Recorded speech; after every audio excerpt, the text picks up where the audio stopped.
Welcome back to another Blue Jackets game reaction. This one happened all the way back on Friday. I didn't forget that this game happened. It's just with holiday stuff and Christmas travel and all that kind of stuff. It's taking me a little bit longer to get to these than usual. But, I usually only wear team apparel when I'm talking about wins, which was not the case on Friday against the Maple Leafs. But, I'm in the holiday spirit, and who knows how often I'll get to wear Blue Jacket stuff after wins for the rest of the year. But the Jackets lost 4-1 to the Maple Leafs in what felt like kind of the first sort of normalish loss or normalish game, really, in quite a while, where things have been a little wonky, really, ever since the Goodbranson and Nick Cousins incident against Florida, where you had, the game after that was blowing the 5-goal lead to the Maple Leafs, where they did end up winning, but, you blow a 5-goal lead in the third period, that's going to be an oddity for sure. Then you had that 6-3 loss to New Jersey, where that game was almost comically one-sided, where the Devils just kind of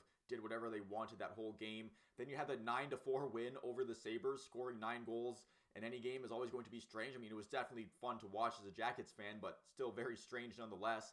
Then you had a 3-2 overtime loss to the Capitals, which, that's a normal result. But then you throw in Elvis and Tom Wilson having their spat, and Elvis just deciding to go crazy on Tom Wilson with his blocker. You have that little spat there, and that threw everything out of whack and made things chaotic for a little bit. So that led to this 4-1 loss, which again kind of sort of felt like the usual. It's kind of felt like a very similar vibe to other disappointing Blue Jackets games, this season and all the seasons before it. And yes, some notable things happen. I'll certainly talk about some of these specific things that happened in this game, but by and large, this kind of had a similar feel to it than a lot of Jackets games do.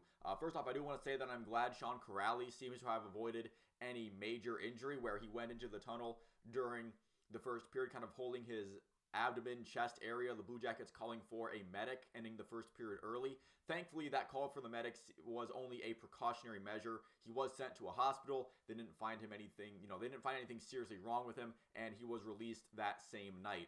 Austin Matthews scoring a goal in that first period, beating Daniil Tarasov, who was in the net for 3 out of the last 4 games for the Blue Jackets. I'm not really sure why they're rushing to get him to be playing in so many games at this point, because he just came back from his injury conditioning assignment in the AHL, and even with Tarasov being up, I feel like Elvis Merzlikins would still be your starting goaltender moving forward, even if the injury situation was ideal with Tarasov. They currently still have 3 goaltenders on the roster. Spencer Martin is still there, but he hasn't been given a go in a little bit, and Daniil Tarasov hasn't exactly been good this year in his NHL time. I know he's shown flashes of having good games in previous years, but this year has not been it so far for Tarasov. But Columbus did get some life early in the second period when Danforth was found by Johnny Gaudreau on a breakaway, tying things up at 1. And then you get to a couple of, fishy calls. I'm not saying it's a conspiracy or anything, just a couple of what I felt like were pretty terrible calls by the officials. The first one came when Adam Fantilli, who got the second assist on Danforth's goal, he was hooked, and it was called a hooking, but he was also given a 2-minute minor for embellishment, which, no, that there wasn't really embellishment there. He just got hooked by a hockey stick and fell down. I'm beginning to worry that Fantilli might have some sort of reputation among the officials as a bit of a diver because of that reaction he had to a hockey stick coming centimeters from his face and kind of leaning his head back and then clarifying, oh no, I didn't get hit, and then the post-game comments he made after that penalty. I'm beginning to worry that the refs kind of are giving him the side eye a little bit, which I think is BS, because he tried to rectify that situation as soon as it happened. He tried to clarify, oh wait, no, that stick didn't actually hit me, it just came up close to my face, and the refs just seems to be they don't really like being talked to and being corrected, I guess, by anyone, let alone any sort of rookie in this league. So I guess he'll just have to sort that out as it goes along. That's something that maybe only time can fix, but still not ideal that this seems to be the scenario that he's in. But on that 4-on-4 that ensued, John Tavares put just an absolutely nasty, disgusting move on both Goodbranson and Marchenko to get himself open, and he would score, making it 2-1 Toronto. They would once again regain the lead. Then you had another bad call on Fantilli later in the second period. This one, a holding. I didn't think this was like a crazy conspiracy against Fantilli or anything. I think this was just Austin Matthews drawing a penalty for being Austin Matthews. That's the kind of call you get when you're a superstar. And again, I'm not saying that it's rigged for Toronto or rigged for Matthews or anything. I just think that's kind of the calls you get when we see this not just in the NHL but other leagues too, where if you're a great player and you're a superstar, you kind of get the benefit of the doubt on those kinds of things, which is it's definitely annoying and it's not good, but I think it is just a reality that at some point as fans, you do have to kind of accept it a little bit. But on that power play, Mitch Marner would draw attention to himself, the Jackets penalty kill, leaving out Austin Matthews all alone in the circle, and then a Marner to Matthews one-timer, making it a 3-1 game, and that's how the second period would end with that score.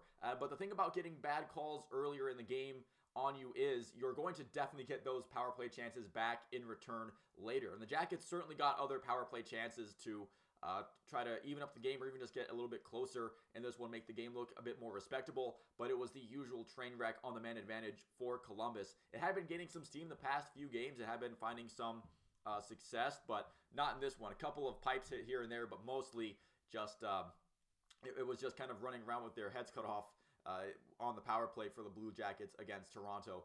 In the third period, the game would essentially actually be ended while the Jackets were on the man advantage with less than 9 minutes to go, still down 3-1, needing a goal in the power play. Nylander getting the puck in his own zone, leading a 2-on-1 down the ice. He was thinking shot the whole way, but he was able to fake a pass attempt to get Tarasov to kind of move, get a little bit out of his positioning, and Nylander buried it past him after that. 4-1 Maple Leafs on a shorthanded goal. That's pretty much all, folks. The last 8 minutes basically played out of necessity, not really because it had any chance of having an impact on the actual game. So the Blue Jackets still look to get some revenge tonight against the New Jersey Devils, like that loss I mentioned earlier in the video. That was a pretty bad 6-3 loss.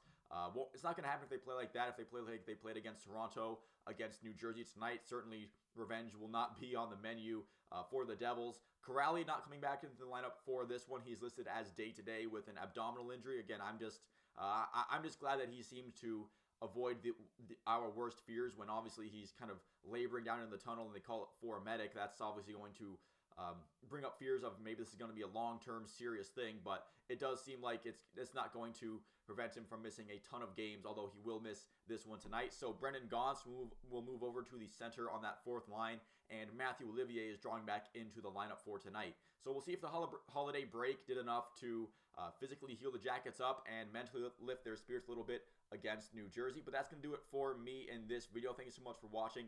If you didn't make it this far into it, feel free to leave a like and subscribe if you enjoyed the video and like to see more like it. I cover some other teams in Ohio. Maybe you like those videos as well. But once again, thank you for watching, and I will see you at the next one.